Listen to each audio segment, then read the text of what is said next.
소식을 못 들은 분들이 있을지 모르겠는데 제가 지난주에 진짜 고난주간이었습니다. 그리고 오늘은 정말 저 인생의 부활절이에요.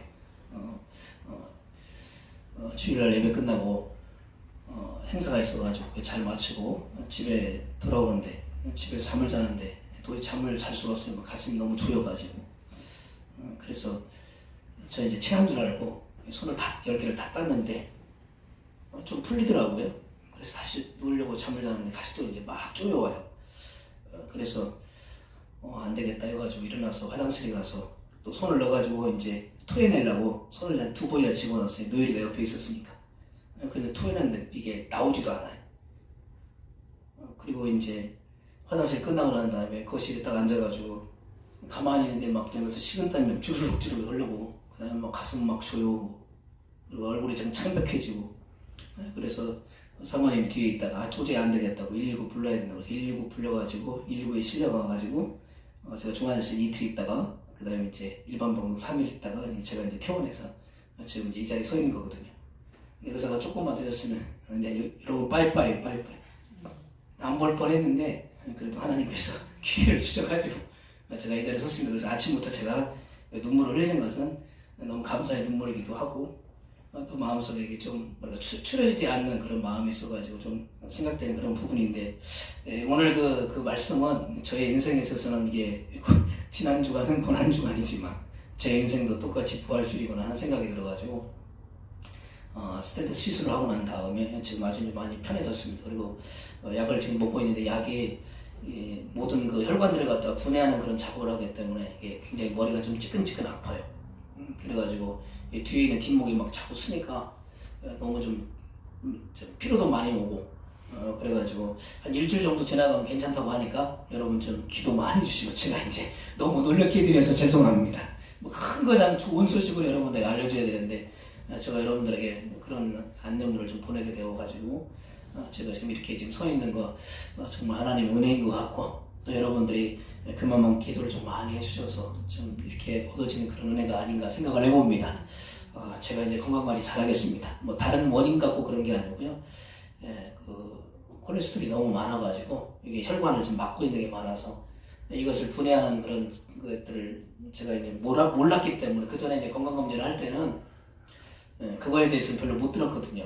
그런데 이제 그 이후로 이게 좀 생겨났나 봐요. 그래가지고 이 문제가 좀 발생되는데 좀 조심해야 되겠다 생각을 해보고 이제 건강관리 좀 잘해야 되겠다. 그래서 제가 그 성도 여러분들에게 건강관리 잘하세요 라고 했는데 제가 너무 자만했나 봐요.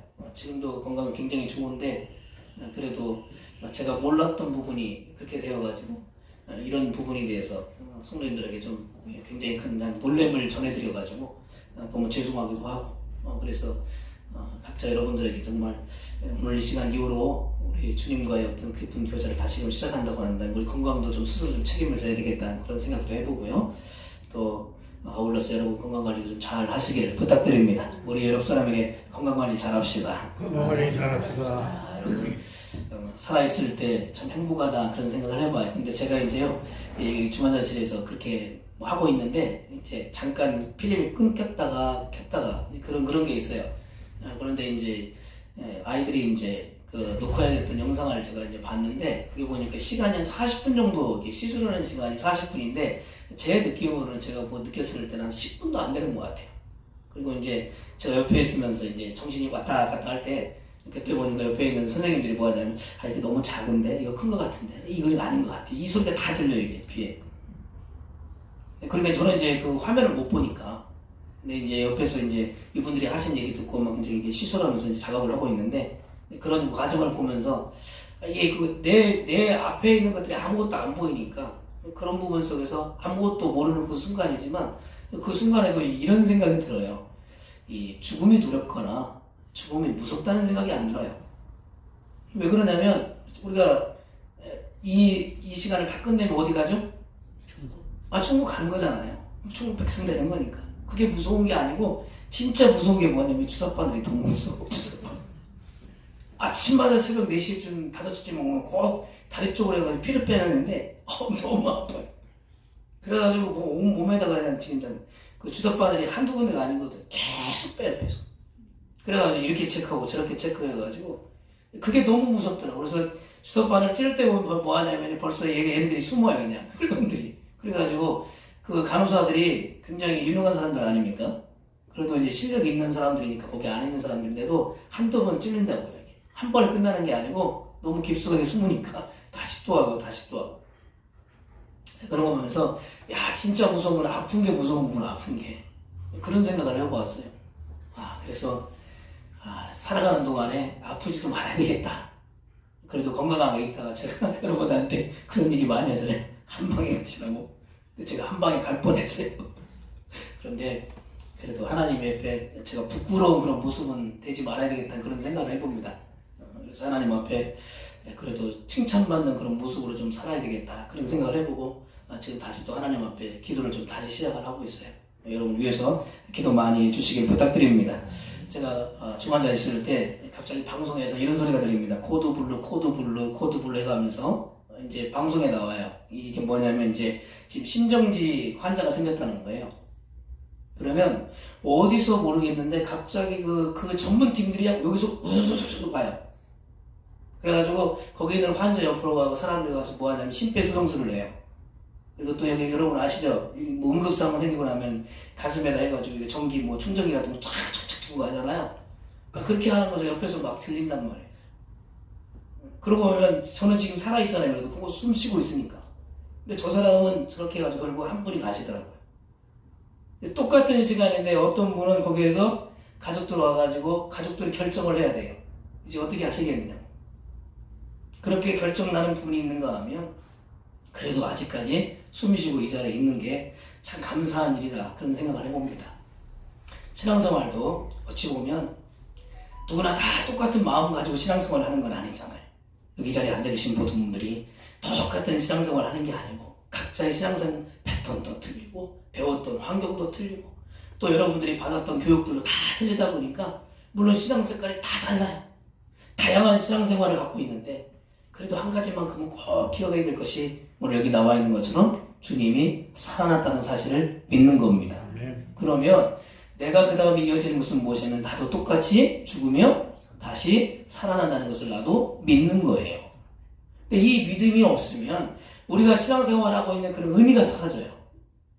여러분들이 신앙생활 하시면서 그 어떤 것도 두렵지 않는 이유는 내가 이 땅에 모든 마지막이 끝났을 때 주님을 배울 수 있는 바로 이어져가는 천국의 백성이 된다는 사실, 그것만큼 여러분들이 꼭 기억하시면서 우리 인생에 있어서 이 결단, 이 마음속에 있는 하나님의 그런 주님의 부활하심이 내 인생에 관계없는 얘기가 아니라 나와 같이 이어져가는 그런 삶이 된다는 것을 여러분 기억하시면서 우리가 늘 신앙인으로서 이 부활의 은혜를 회복하고 또 부활의 신앙을 좀 이 마음속에 새길 수 있는 그런 시간이 되었으면 합니다.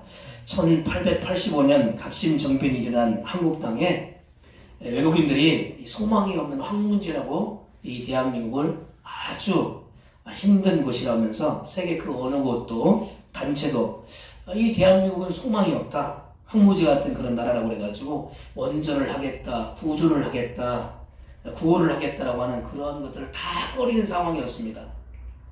그때 미국 젊은 선교사 2명이 선교를 각오하고 황무지일수록 복음이 들어가야 한다고 하면서 한국 배를 떠나게 됩니다. 한국 배를 타고 딱 떠나가게 되어져요. 믿음으로 한국을 찾았던 2명의 선교사, 여러분 잘 아시는 아펜젤러 선교사님하고 그리고 또 언더우드 선교사님. 이분이 이날의 감격을 선교보고에 이렇게 기록한 내용이 있어요. 우리가 도착한 날은 4월 부활절이었대요. 그러면서 죽음에서 부활하신 주님의 능력이 조선의 결박을 끊고 사망 철장을 쳐부수고 이 땅의 백성들을 하나님의 자녀로 삼으사 핍과 결박을 끊는 자유의 세계로 인도해 주시기를 기도드립니다. 라고 그렇게 보고서에 기록한 내용을 보았습니다. 놀랍게 한국에 복음이 들어왔던 것은 바로 부활절이었다는 거예요. 물론 그 전에도 여기저기에서 수많은 여러 가지 많은 복음이 들어왔지만 그래도 정상적으로 이렇게 언더우드 목사님, 선교사님 그리고 또 아펜젤러 선교사님들이 이렇게 오셨기 때문에 누군가의 희생으로 여기까지 오게 된 거예요. 여러분들이 이 자리에 있는 것은요, 내가 열심히 살았고 최선을 다했기 때문에 이 자리에 앉아있는 것이 아니라 누군가의 희생에 의해서 지금 이렇게 우리가 누리게 된 것을 여러분 기억하셔야 됩니다. 우리의 신앙이 변질되지 말아야 될 이유가 바로 여기 있는 것 같아요. 우리 부모님들의 선조들이 그 신앙을 지키기 위해서 이 나라를 지켜왔기 때문에 우리도 똑같이 그 믿음의 신앙을 지켜가야 될 책임이 바로 저와 여러분에게 있는 겁니다. 이제는 다음 세대로 넘어가는 거죠. 과연 우리 부모님이 생각했던 그런 시대의 믿음하고 지금 내가 가지고 있는 그런 믿음의 색깔이 같은가 한번 점검해 보셔야 돼요. 만약 많이 달라져 있다고 한다면 그래도 우리 부모님이 이해되지 않는 그런 믿음을 우리에게 보여줬다 하더라도 여러분 그것을 외면하지 마시고 왜 우리의 부모님은 그렇게 했어야 됐는가? 그리고 왜 부모님들이 그렇게 기도하면서 예배를 그렇게 자주 찾아가면서 주님에게 그러한 모습을 보여야 했는가를 한번 잘 점검해 보시면서 우리도 똑같이 그런 믿음의 세대를 내가 유지해가면서 이어가야 되겠다는 생각을 여러분들이 가진다고 한다면 분명 하나님께서 여러분의 길을 복되게 하실 겁니다. 여러분들이 노력하는 것보다도 더 빠르게 하나님께서 인도해 주실 거니까 여러분 그런 부분을 주님께 다 맡기시고 우리가 할 수 있는 방안은 다른 게 아니라 그 주님이 원하시는 그런 삶의 뜻을 마음속에 새기면서 하나님 앞에 온전한 삶의 순수성을 좀 회복하는 그런 시간이 되어야 되지 않을까 그런 생각을 해봅니다. 팻 윌리엄스라고 하는 그분이 권력의 역설이라는 그런 책에서 그리스도인의 이름을 지녔던 인물을 한 분을 소개를 합니다. 2차 세계대전 당시 덴마크의 국왕이었던 크리스천 X 10세라고 합니다. 이 덴마크 국민은 그를 갖다가 인격의 사람 그리고 용기와 원칙의 사람이라고 그렇게 기억을 하고 있다는 거예요. 크리스천 10세. 이 크리스천 10세는 매일 아침 마차를 타고 경호원도 없이 코펜하겐 거리를 지나갑니다. 백성들이 옆에서 뭐하냐면 악수도 하고 언제든지 가까이 와서 인사합니다. 1940년 독일 나치가 덴마크를 점령하게 되었어요. 크리스천 10세는 덴마크인의 정신과 기상 그리고 그 국왕을 억누를 수 없다는 사실을 자기가 하나씩 입증해 가기 시작합니다. 나치 치하에도 매일 아침 마차를 타고 이 국왕은 코펜하겐 거리를 갔다가 늘 행진했어요. 그의 행진은 덴마크인들에게는 뭐하냐면 저항과 같은 그런 모습으로 보여지기 시작한 겁니다. 한 번은 왕이 코펜하겐 공공 건물을 지나가는데 갑자기 그 공공 깃말에 어떤 깃발이 놓여있냐면 나치 깃발이 거기에 펄럭이는 겁니다. 그리고 독일군 사령관을 찾아갑니다. 이 국왕이. 그리고 명령을 합니다. 저 깃발을 내리라는 거예요. 왜 공공기관의 깃발에 덴마크 깃발이 있어야 되는데 왜 나치 깃발이 있냐는 거예요. 그거 내리라고 이렇게 명령을 합니다. 그랬더니 독일군 사령관이 웃으면서 그러는 겁니다. 비웃으면서. 깃발은 계속 휘날릴 거래요. 내가 깃발을 걸도록 명령한 일이기 때문에 결코 당신의 요구들에 그 깃발이 내려지지도 않을 것이고 그 깃발은 계속해서 나붙길 거라고 그렇게 얘기합니다. 그것을 거절을 하는 거예요. 그래서 왕이 이런 얘기를 합니다. 나는 당신에게 깃발을 내리도록 명령을 합니다. 만일 그것을 제거하지 않으면 덴마크 병사가 올라가가지고 그 깃발을 제거할 것이라고. 그러자 그 얘기를 들었던 군 사령관이 뭐라고 얘기하냐면 그렇게 하면 내가 그 사람을 총살시킬 거래요. 그랬더니 이 국왕이 뭐라고 얘기하냐면 당신은 그렇게 못할 겁니다. 그 병사가 누구냐면 내가 그렇게 할 거니까. 국왕이 가서 그 깃발 휘날리는 깃발을 내리겠다는 게 자기가. 그럼 당신 나를 총을 쏘면 어떻게 될까요? 국민적인 저항이 더 엄청나게 커질 거 아닙니까? 결국 나치 깃발이 펄럭이던 깃발이 뭐하냐면 내려지고 다시 덴마크 그 깃발이 퍼덕이게 걸어지게 됐다는 거예요. 그러면서 유럽에 사는 유대인들에게 다윗의 노란 배를 부착했던 것처럼 완장을 차도록 그렇게 나치가 명령을 했었을 때 유대인들을 식별하기 위해서 이렇게 구분짓기 위해서 그렇게 했는데 그때 당시에 크리스천 10세는 뭐라고 얘기하냐면요. 모든 덴마크 국민들은 이렇게 명령을 하는 겁니다. 왕족들을 비롯해가지고 모든 국민들은요, 지금부터 다윗의 노란색 부착된 그 완장을 다 차도록 그렇게 명령을 내버립니다. 전 국민이 뭐 하냐면요, 다 똑같이 유대되는 거예요. 다음날 코펜하겐 시민들은 팔에 다윗의 별이 부착되어 있는 그런 완장을 차고 다니게 되었다는 겁니다. 참 이분은 좀 대단한 것 같아요. 어떤 일이든지 간에 하나님 앞에서 원칙이 아닌 것은 아무리 그것이 그들에게서는 올바른 일이라고 하지만 자기가 볼 때는 아닌 거는 아닌 거라는 겁니다. 그러면서 그렇게 저항하다가 결국 이분 역시 감옥에 들어가는데 나중에 이제 독일군이 패해가지고 이제 풀려났을 때 2년 후에 이분이 결국 병중에 그 감옥에서 힘든 여러 가지 많은 그런 고통을 인해가지고 2년 만에 그분이 이제 사망을 하게 되어집니다.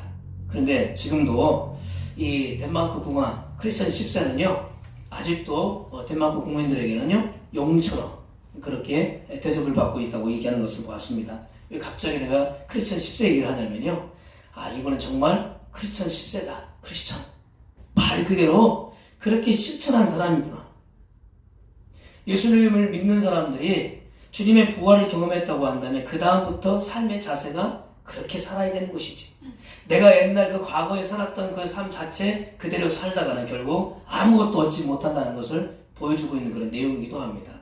그러니 여러분 이제 부활의 은혜를 경험하고 진짜 주님이 부활하신 것을 믿는다고 한다면 부활하신 사람들처럼 부활할 것을 믿는 그런 사람들처럼 오늘도 그렇게 살아가시고 내일도 그렇게 살아가시고 여러분 앞으로의 5년 10년 아니면 더 많은 시간 동안에 그렇게 삶을 살아갈 수 있는 그러한 성도들이 되시기를 주님의 이름으로 축복해 드립니다. 그리스도인은 누구인가? 바로 부활하신 주님과 오늘도 동행하고 내일도 동행하는 사람들입니다. 주님과 끝까지 동행하는 사람들이 되어야지 잠시 잠깐 동안 그것을 누리겠다고 그것을 갖다가 우리가 좀 기웃거리는 그런 인생들이 아니라 여러분이 가지고 있는 신앙의 기본 자세부터 한번 점검해 보시고 주님 앞에 올바로 서가는 그런 모습이 되었으면 합니다. 우리 6절만 다시 읽어볼까요? 우리 6절 읽겠습니다. 그가 여기 계시지 않고 그가 말씀하시던 대로 살아나서니라. 와서 그가 누우셨던 것을 보라. 오늘 무덤을 찾아왔던 여인들이 천사는 예수님의 부활의 소식을 지금 전해주고 있는 겁니다. 우리는 어쩌면 그 현장 똑같이 있는 거예요. 단지 그 전에 예전의 기록이지만 우리 주님이 부활하셨다는 그 증거를 지금 이 천사들을 통하여서 이 여인들의 삶의 모든 것을 통하여서 보여주고 있는 거죠. 이것은 어쩌면 그리스도의 핵심적인 구절이기도 합니다. 기독교는 부활에서 출발하기 때문인 거죠. 이 부활이 마지막 우리의 최종적인 결론이 되어서 주님과 함께 만날 그날을 생각하면서 오늘 여러분들이 가지고 있는 그런 믿음의 뿌리를 흔들리고 있지는 않은지 우리의 신앙의 가치가 세상과 지금 자꾸 뭐하냐면 바뀌어가고 있지 않은지 한번 점검해 보시고 우리의 삶의 자세 속에서 하나님이 기뻐하시는 삶의 모습이 무엇인가를 한번 잘 점검해 보시면서 우리 하나님 앞에 반듯한 그런 신앙의 모습으로 서갈 수 있는 귀한 모습이 되었으면 합니다. 암으로 시한부 판정을 받았던 남편을 극진히 간호했던 아내가 있었다고 합니다. 죽음이 가까워졌다는 것을 느낀 남편이 너무 무서운 거예요. 그래서 마음과 몸이 큰 스트레스를 갖다가 받기 시작했다는 겁니다. 같은 병동에 한 사람, 두 사람이 갑자기 주변에서 떠나가는 것을 느끼다 보니까 이 두려움이 더 많이 오는 거예요. 그렇지 않겠어요? 어제 잠깐 얘기했던 사람인데 그 사람이 갑자기 있던 사람이 없어요. 그럼 이제 물어보게 되죠. 그러면 아무리 간호사들도 거기에 있던 사람들도 그런다는 거예요. 이게 굉장히 스트레스가 있다는 거예요. 왜? 그 전까지 같이 얘기했던 사람이 이제 그 다음날 없으니까. 그러면 같이 있는 사람들도 힘들지만 같은 병동에 있는 사람은 더 힘든 거죠. 그도 갔구나. 그런 생각을 하니까 너무 힘들다는 겁니다. 급기야 잠을 살다가도 이제 뭐하냐면 막 가위가 눌리듯이 두려움이 막 찾아오는 겁니다. 심지어는 이제 극도의 스트레스가 되니까 극도의 난동을 부릴 정도로 두려움과 몸이 그냥 찾아오니까 너무 힘든 거예요. 부부는 모든 다른 종교를 갖다가 그래도 나름대로 최선을 다해서 믿었던 사람이었기 때문에 마음의 평안을 찾을 수 없었고 나중에는 어느 날 갑자기 그냥 이 눈이 갑자기 뭐 생긴다고 그러죠. 눈에 막 그 밑에 너무 잠을 제대로 잠 못 자니까 이렇게 그냥 생기는 그런 것도 생기게 되고 나중에 시간이 지나가니까 갑자기 자기 눈에 저승사자가 눈에 보인다고 할 정도로 그렇게 두려워 떨기까지 했다는 겁니다. 이 소식을 들었던 춘천의 한 교회 성도가 안타까운 마음에 찾아가서 복음을 전하게 됐다는 겁니다. 하나님의 사랑으로 이 땅에 오신 분이 예수님입니다. 그분이 우리 죄 때문에 죽으시고 부활하셨습니다. 그러기에 예수님을 믿으면 죽음에서 끝나지 않고 영원한 생명을 얻게 된다라고 정말 귀하게 그분들에게 복음을 전했다는 겁니다. 기독교에 대해서 아무것도 몰랐지만 부활의 복음을 듣자마자 갑자기 아내가 굉장히 평안한 마음이 됐다는 겁니다. 그리고 옆에 있던 남편이 의식이 희미해져 가고 있는 이 남편이 그 얘기를 듣는 순간 자기도 모르게 또렷한 정신이 되어졌고, 그리고 또 그분이 전한 그 복음을 인해 가지고 예수님을 믿기로 사역을 했고, 그리고 예수님 믿고 난 다음에 이상하게 예수님 믿는다라는 그런 고백과 함께 갑자기 마음속에 있는 죽음의 공포라는 것이 갑자기 다 떠나가기 시작했다는 거예요. 그러면서 이 하늘에 있는 그 소망을 품다가 2주 후에 웃으면서 세상을 떠났다는 그 내용을 봤어요. 누구도 피할 수 없는 것이 어쩌면 죽음인지 모릅니다. 그러나 우리에게는 해답을 주님이 주셨어요.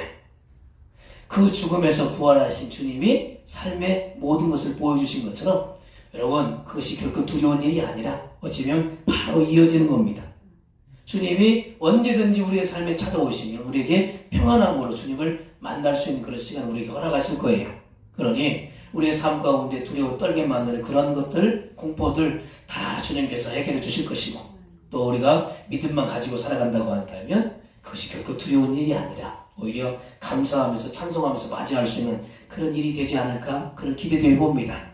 우리가 살아가는 동안에 이 부활의 소망을 다시금 회복함으로 인해서 주님과 함께 동행할 수 있는 그런 시간들로 잘 세워져 간다고 한다면 멋진 하나님의 새로운 부활의 은혜를 회복하고 우리 신앙을 잘 점검해서 하나님 앞에 올바른 삶의 모습으로 살아가지 않을까, 그런 생각을 해보고요. 여러분들에게 주님의 부활이 우리 인생의 부활로 다시금 새롭게 이어져 갈 수 있는 귀한 시간이 되어지길 주님의 이름으로 축복해 드립니다. 기도하겠습니다. 하나님 감사합니다. 우리 삶 가운데 하나님께서 인도해 주시는 그러한 귀한 소식들을 우리 듣게 하고 있는 것을 봅니다. 오늘 성경은 분명 주님이 계셨던 그 자리, 그 죽음의 자리가 아니라 부활의 은혜를 우리에게 주고 있는 자리로 바뀌었던 것을 봅니다. 우리가 이제는 어제는 어쩌면 근심의 하루였다고 한다면 오늘 이 시간 이후부터는 하나님 앞에 늘 감사의 하루, 기쁨의 하루, 확신 있는 소망의 하루하루가 될 수 있도록 주님께서 은혜를 내려주실 줄로 믿습니다. 끝까지 주님 믿는 백성들답게 어떤 일이든지 두려워할 것이 아니라 감사함으로 하나님이 함께 하시는 모든 것들을 해결해 간다고 하는 담대한 그런 믿음의 사람들로 온전하게 서갈 수 있는 귀한 모습이 되게 도와주시옵소서. 예수님의 이름으로 간절히 축복하며 감사로 기도를 드립니다. 아멘. 찬송가 160